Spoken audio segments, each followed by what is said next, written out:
तनकीद का तूफान, बाबर आजम का बड़ा ऐलान, कौमी क्रिकेट टीम की कप्तानी छोड़ दी। कहते हैं मुश्किल फैसला था लेकिन इसी में बेहतरी है। बतौर खिलाड़ी पाकिस्तान के लिए खेलता रहूंगा, नए कप्तान के साथ मिलकर चलने का अज़्म। मजीद कहा, मेरी कप्तानी में पाकिस्तान ने वनडे क्रिकेट में पहली पोजीशन हासिल की। कप्तान के हक में ट्विटर पर ट्रेंड्स। Very excited. चैलेंजेस से टीम्स बनती हैं, चैलेंजेस से प्लेयर्स बनते हैं।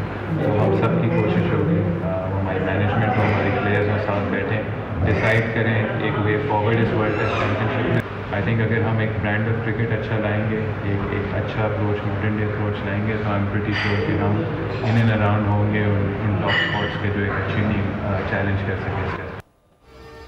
शान मसूद को टेस्ट क्रिकेट की नुमाइंदगी मिल गई। जिम्मेदारी मिलने के बाद बोल को खुसूसी इंटरव्यू। कहा, बहुत बड़ी जिम्मेदारी मिली है, पाकिस्तान के लिए खेलना और नुमाइंदगी करना एजाज है।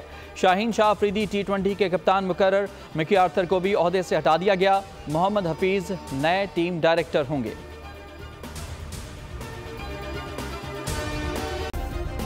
सब्सक्राइब करें और बेल दबाएं ताकि कोई खबर रह न जाए।